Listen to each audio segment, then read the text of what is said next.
all. This is Dr. Mobeen Sayed from drbeen.com. Welcome to one more show. So today with me, we have a guest. Her name is Dr. Danice Hertz. She is a retired gastroenterologist, and she was participant in the NIH-NIND study, the first ever study from our official um, organizations about the vaccine related neuropathies or neurological uh, uh, damage or injury because of the vaccine and the result of their management. Danice is one of the participants. She believes she's the participant number 2. So, Danice, welcome. Thank you for being with us. Thank you for having me. It's a pleasure. So, tell us a little bit about yourself before we look at the study and talk about your experience. Well, I am a 65-year-old retired gastroenterologist in Los Angeles, California. I went to undergraduate at UC San Diego and did all of my medical studies at UCLA, medical school, internship, residency, and fellowship. And I am a board certified internist and gastroenterologist. I practiced for 33 years in Santa Monica. Got it. Thank you very much. Thank you for your service. And before we talk more about your experience with the vaccine and the injury and how you participated in the study, if I can just for the refreshing of our memories, if I can share this study. So Cool Beans, the audience, if you're the link to this study is in the description of the video as well. The study is generally this. It is still a preprint. And it is from NIND, National Institute of Neurological Disorders and Stroke. The study says, I'm going to summarize it. Study says that there were 23 participants in this study who, after the vaccine, became injured and had neurological symptoms. And they've given various criteria over here and various segments of those patients. For example, 100% reported sensory symptoms comprising severe face and or limb paresthesia. Paresthesia is abnormal sensations. 61% had orthostasis, heat intolerance, and palpitations. So orthostasis is when they stand up after sitting down or lying down, they would develop palpitation and blood pressure would drop, and heat intolerance and palpitations. Autonomic testing in 12 identified 7 with reduced distal sweat production. So that is, again, autonomic nervous system is controlling our sweat production. And if the nerves are becoming injured, the farther they go, the more injured they can be because of the less blood supply to them as well and less nutrition. So distal sweat reduction is possible. So in the early part of the body, sweat is produced correctly, but in the later parts, remote parts, it is less, which is a sign of the neurological damage. Then among 16 with lower leg skin biopsies, 31% had diagnostic subthreshold epidermal neurite density. So kind of little things on the nerve, neurite densities, we call them inflammatory changes in there or damage. And then they say about 13% were borderline had axonal swelling, so more nerve damage. Biopsies from randomly selected 5 patients that were evaluated for immune complexes showed deposition of complement C4D in endothelial cells. So endothelial cells are the cells inside the blood vessels. And they're saying that when we did the biopsies, we saw that inside the blood vessels, the cells had a deposition of complement protein D4, which is also another indicator of damage to the blood vessels, which in turn could cause damage to the nerves because blood vessels bring nutrition to the nerves as well and take away the waste products from the nerves. And here is something that is interesting. They said together, 52%, 12 out of 23, of patients had objective evidence of small fiber peripheral neuropathy. 58% patients treated with oral corticosteroids had complete oral steroids, had complete or near complete improvement after 2 weeks, as compared to 9% of patients who did not receive immunotherapy having fully recovered at 12 weeks. So it kind of, they're saying that majority of the patients recovered with the corticosteroids. Then they say at 5 to 9 months post symptoms onset, 3 non-recovering. So according to them, out of 23, 20 recovered, and then 3 that were left. At least that is how I interpret this message. 3 non-recovering patients received intravenous immunoglobulin, IVIG, with symptoms resolution within 2 weeks. So according to this preprint study from our official organizations, that all patients recovered either with steroids, or those who did not recover with the steroid, then they had taken IVIG. That is the study. Some folks had sent me messages last time when we spoke with Bree about this study, and they said that it is a small study, 23 people. Why do you even care? Well, we should care because this is a study coming out of NIH and NIND. This is the first ever neuropathy with the vaccine injury coming from the official organizations. It is an important study, number one. Number two, some folks said that when they are saying that everybody has recovered, then if Bree has not recovered, then that is one person. And you would see that we have another patient here. Again, the point is not to say patients recovered or not. The point is to say there is a possibility of injury, then there is a possibility of need for their therapy.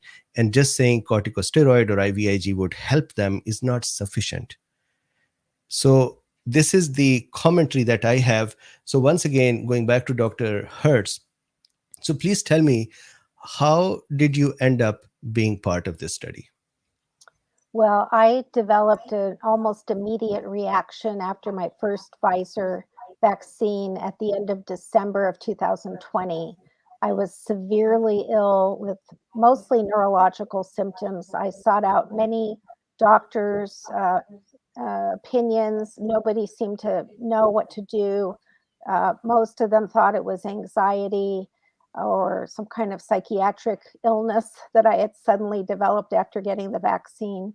And I purposely sought out the NIH thinking maybe they would know something. I contacted Dr. Nath and asked him if he knew anything about these reactions. And I became Got it. involved with them. So and did you get the vaccine as part of regular vaccine, or were you part of some trial? No, I got it right when it came out. It was the second week of the rollout. Got it. Got it. So when you became eligible and the vaccine rollout started, you took the vaccine. You developed immunological symptoms, reached out to Dr. Nath, who is, I think, the lead on this study. So then what happened? Well, he assigned me to his associate, Dr. Safavi. I wasn't really well enough to travel to the NIH, so we decided to have virtual meetings. And she felt immediately that I had some type of an immune-mediated neuropathy related to the vaccine. She felt it was going to resolve spontaneously within about 3 months or so. And we kept in touch over time. Got it. So because you did not go on site to get therapy as part of the study, you are still counted in those 23 patients, or you were not counted? I was counted. I was able Okay. to identify myself in that study. There's a graph, a Got it. chart of all the characteristics of each patient. Got it. And so then, according to the studies, all participants, one way or the other, either with the corticosteroids or IVIG. IVIG is intravenous immunoglobulins. So either corticosteroid and or IVIG, you have recovered. So did you recover as No, is reported? no, I did not. I received 3 courses of oral steroids. They didn't do anything for me. I did not receive IV steroids, and I did receive subcutaneous immunoglobulins, but much later after the study was closed. And I Okay, did and not recover. got it. So you did not recover. Then trying to understand why the study says people got recovered. When they closed the study, when was the study closure? Well, the last email I have with them is July 27th, where they were asking me for some data of tests that I had had because they were finishing their manuscript and they needed that information. And that's the Got it. last So time I've had any communication with them. Got it. So July 27, 2021, Correct. right? So almost 10, 11 months ago. And at that time, your report was that you have recovered or not? No, I actually, in an email, wrote to Dr. Nat that I was severely ill, not able to get any meaningful treatment, and if he could help me or refer me to someone. And he said he had no recommendations, just to follow up with my local neurologist who had no idea what was wrong with me. So, Got it. So I want to ask you about your symptoms, but what is puzzling me is that if you said I'm not well after the study has closed, then they can say that, hey man, we did not know it at the time. At the time of closing the study, all the data showed everybody's good. It seems like you had said it before the study closed that, hey, I'm correct. not feeling well.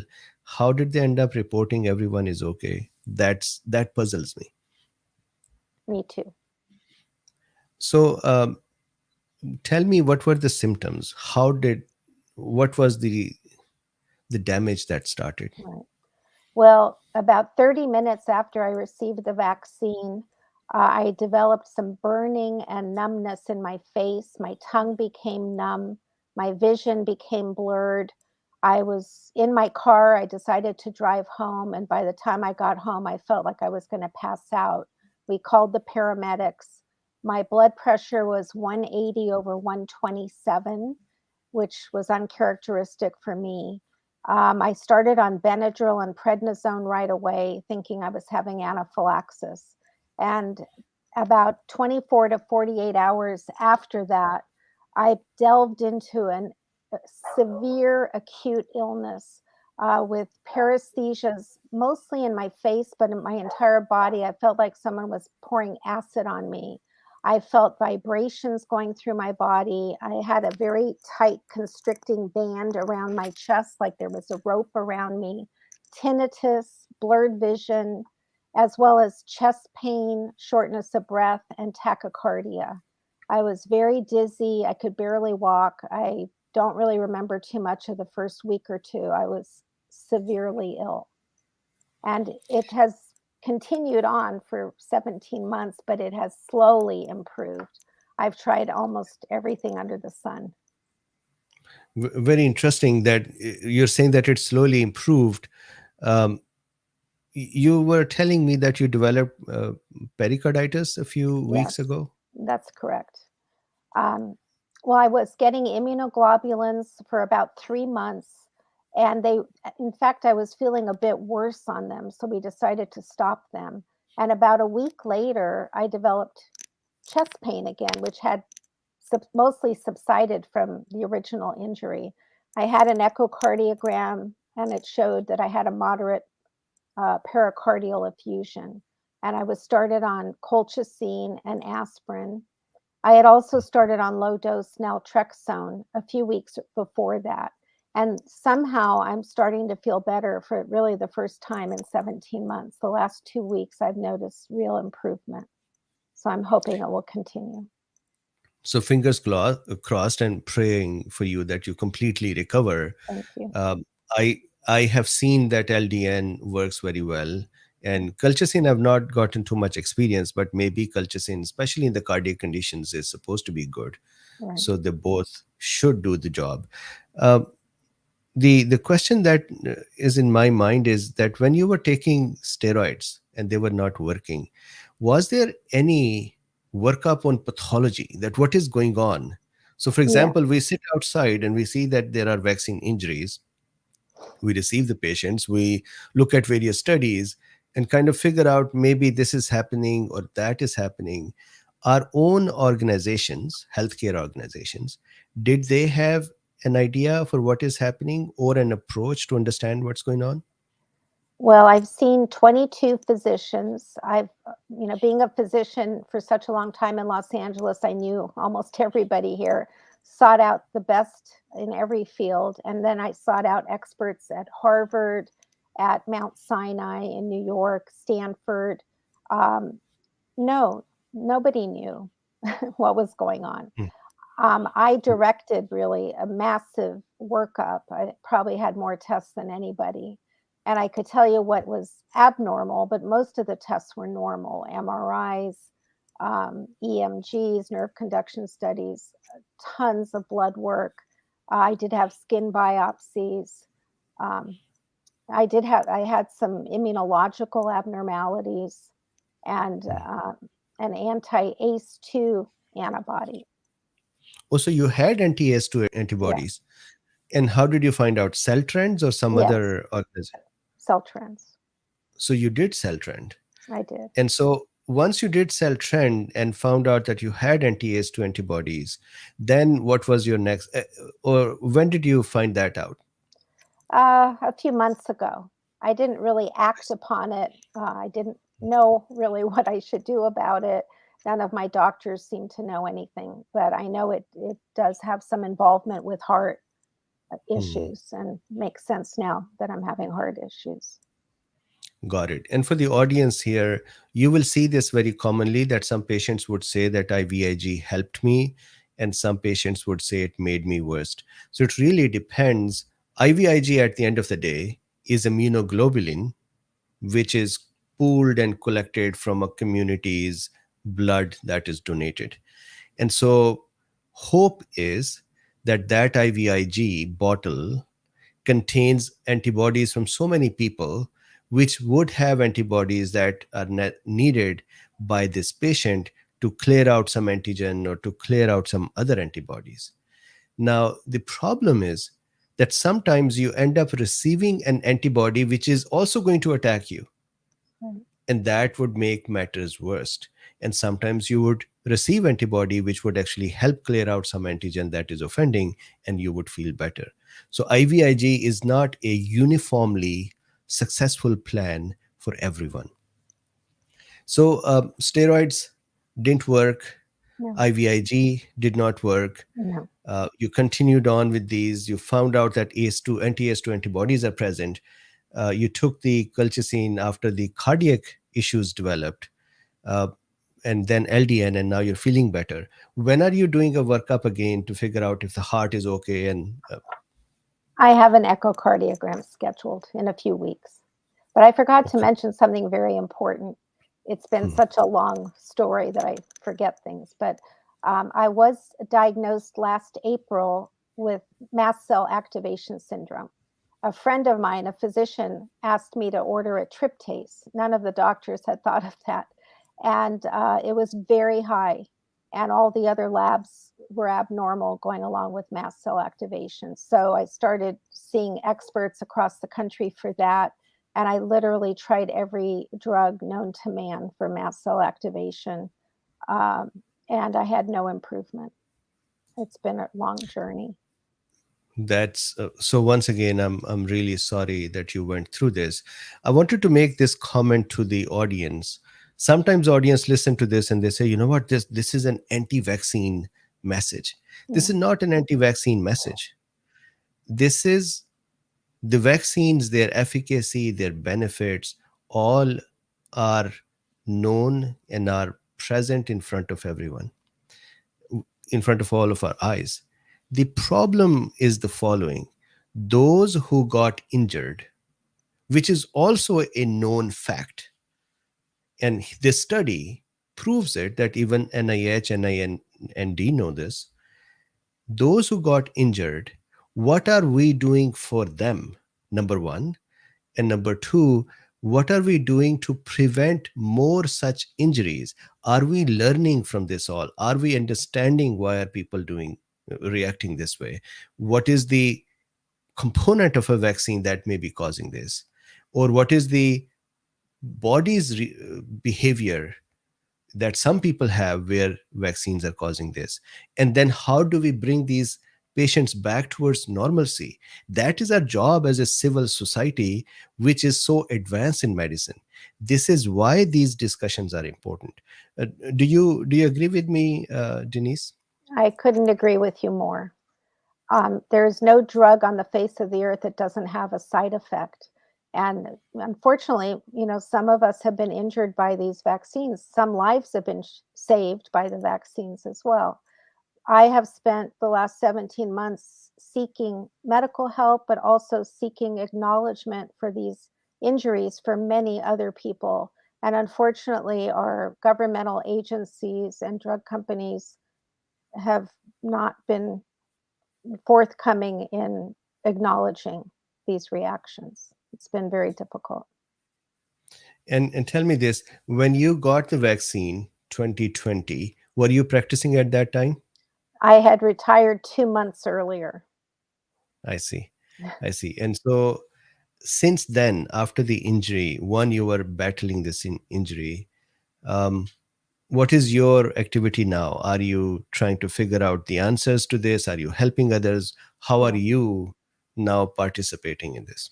Well, it all started when I was trying to find information on the internet about neurological injuries from these vaccines. I wrote a comment after an article stating that there were no neurological injuries from these vaccines, and it had my email on it. People started emailing me from all over the world saying, I've had the same injury. Oh my God, I'm so happy to find someone else, that I thought I was the only one. And we started a group on Facebook, and that has grown into multiple groups so that we support each other, we share information. And I've been very active in, trying to get acknowledgement from the FDA. I've had many conversations with the heads of all the governmental agencies. And I'm also on the advisory board of React 19. Got it. So then tell me this, did you reach back out to NIH or NIND or FDA or CDC and say, hey, look, we are still not recovered, there are more people? Has those communications occurred, or after July you said, hey, I'm not well, they said, fine, here is a manuscript, everyone is well? Did the situation stop there, or this is still in progress? Well, with the group at the NIH, that was the end of any communication, was July 27th of last year. But I've And did you try to been, communicate with them?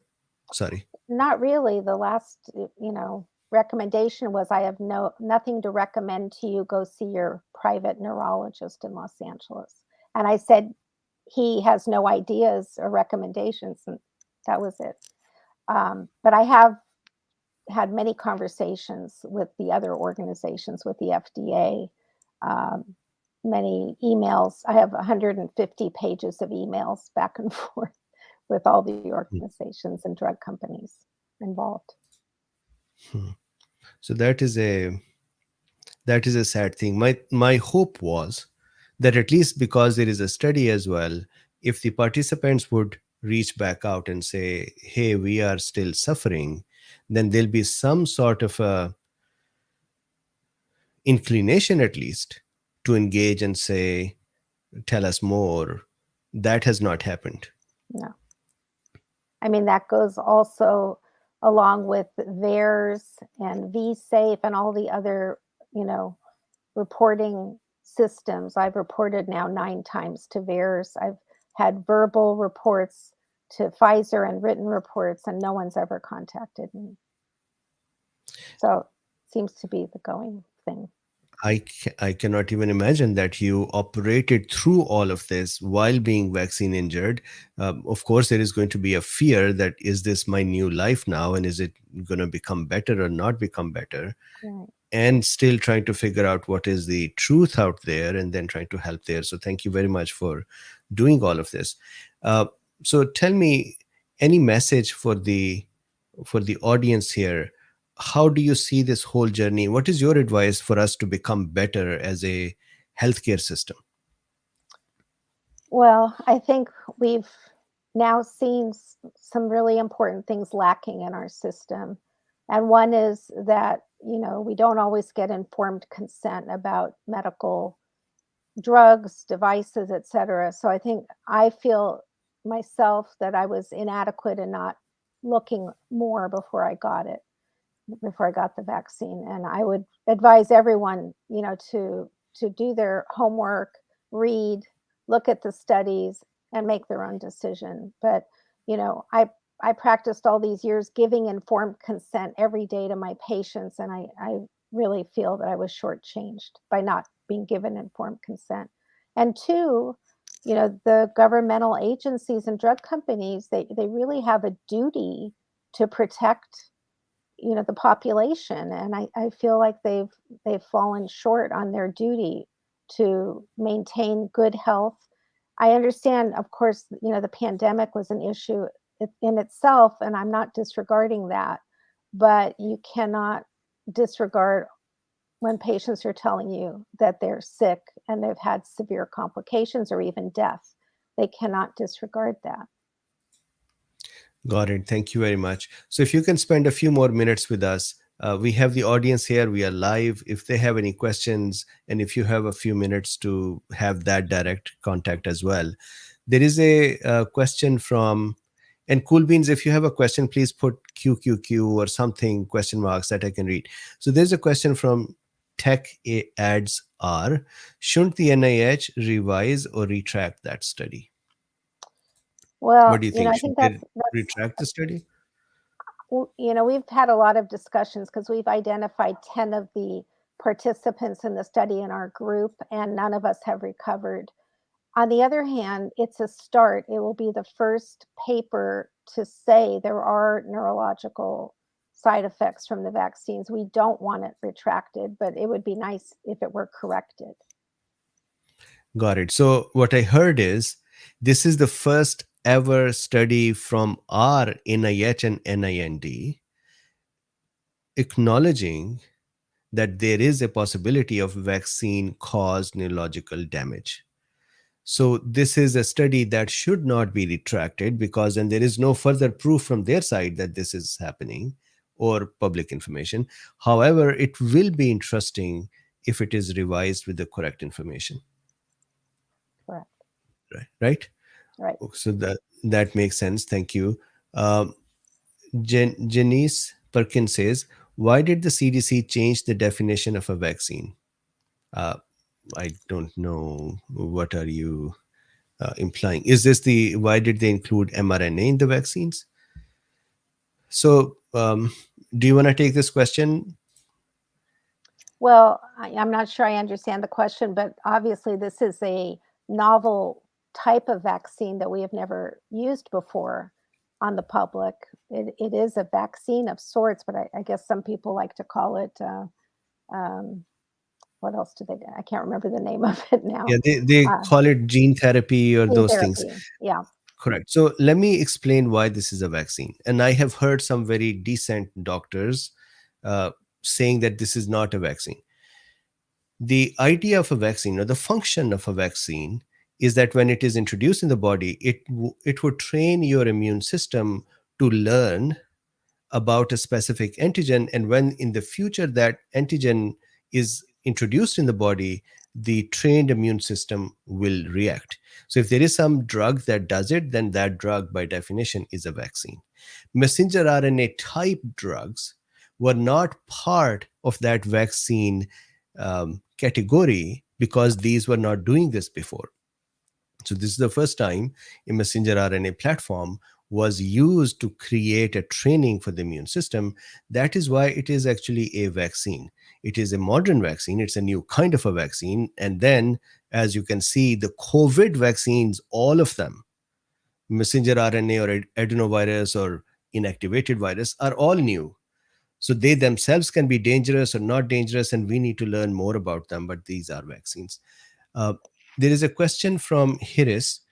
Did she try hyperbaric oxygen therapy? That's a good question. I have not. That will be my next step. I'm having some recent improvements, so I'm waiting on that, but I think that's a great therapy that is helping a lot of people. Got it. Now, this may be an interesting one. So John says, I think they're referring to the definition of fully vaccinated. Maybe that did get changed. Yes. So I think fully vaccinated is just 2 doses are sufficient. The boosters and those, I would not agree with that. But what do you think, Denise? I agree. I mean, we know now that the 4th booster has a very short window of action. And, I'm advising my friends who are being told to get the 4th vaccine to have their antibody level checked first. If they have a very high spike antibody level, it really doesn't make sense to get another shot. Yep. And so Janice says it is used to, meaning I think their definition used to say it used to provide immunity to prevent infection. So Janice, you are correct in this, that the expectation from this vaccine has been evolving. First, it was said that these vaccines would not let you become infected again. I still remember, Denise, I used to talk about it, that how is that possible that we are saying a respiratory infection cannot occur? We're not going to block the mouth and nose if there is a vaccine. Yes, there can be some IgA, but still it's not going to be sufficient to stop the infection. So that communication was wrong. That doesn't mean the vaccine's definition was wrong or right. So yes, you're correct that they said it will provide protection from infection, and it just is a roller coaster of a definition in that terms. Did you have this expectation from the vaccine that it would just prevent any infection? I got it so early on, and there was very little information being given. There was a great fear about getting COVID, dying from Yeah, COVID. So that was it. yeah, yeah. So December is some when they started, and you took it in January, correct? No, December 23rd. It was this, So you took it in December. it had been out for 1 week. Yeah, so there was not enough There was information nothing. Yeah, other than whatever they said in the debriefs or they said in their messaging. right. Safe and effective.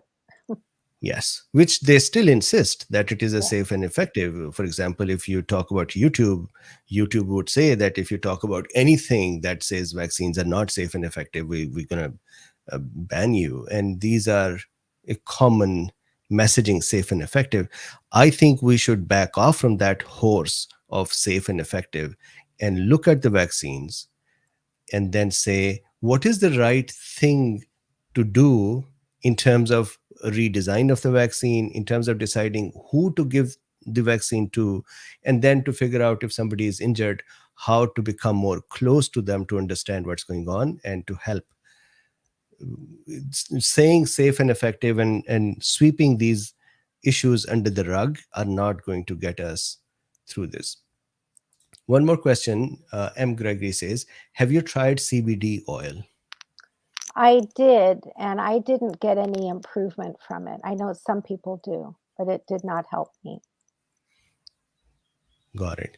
So this is an interesting question. I hope it does not offend you.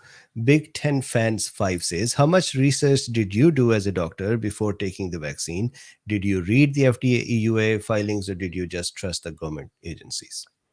Well, I feel like an idiot because it really did ruin my life and take my health away from me, but I did no research. I trusted the FDA. I always have. I thought they were there to protect the health of our country, and I learned the hard way that that isn't always the way. So thank you very much for this, and I'm sorry that this happened. Art Ninjiox says, can liposomal stem cell enhance activator blue-green algae help injured? So this is some blue-green algae which may be liposomal stem cell enhance activator. So I don't know. I don't Art, know I either. have no idea. Good question. Really, I do not know. Um, then let's see if we have a couple of more questions and then we can break for today.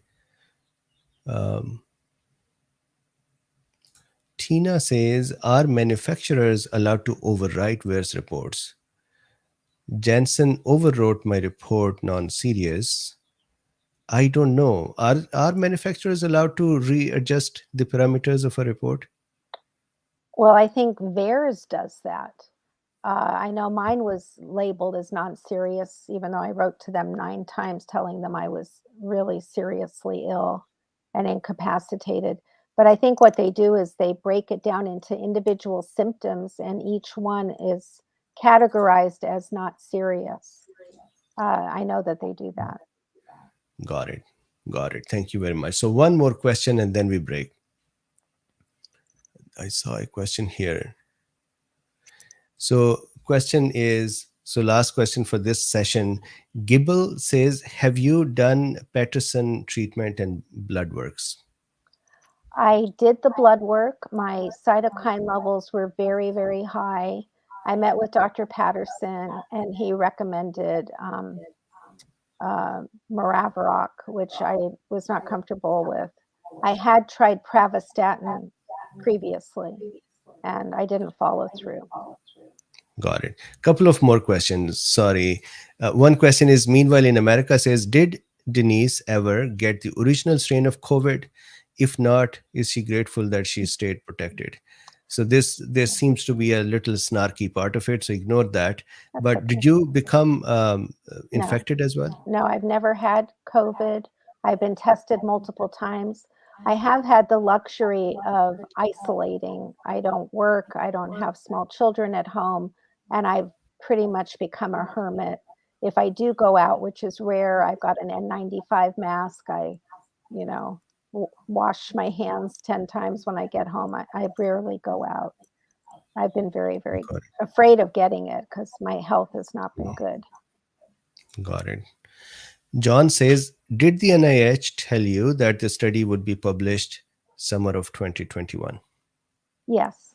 In fact, even as early as March, when I started speaking with them, they said they were preparing, something to release to the public as early as March.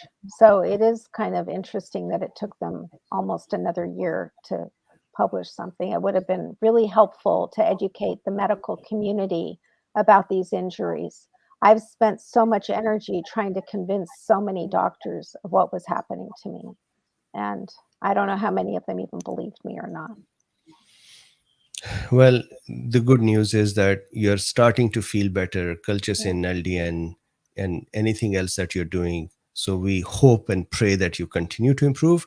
Once again, promise last question. Patty Zig says, what is your opinion of aspiration before injection? Do you think injection being accidentally into a vein, a possible cause of reaction?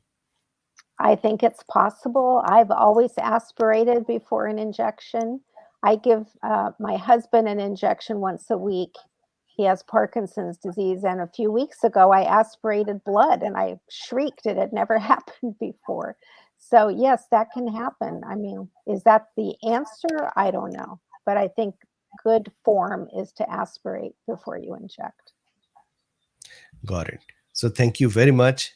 Thank you for being with us. Thank you for sharing your story. I'm sorry that you had to go through this for 17 months.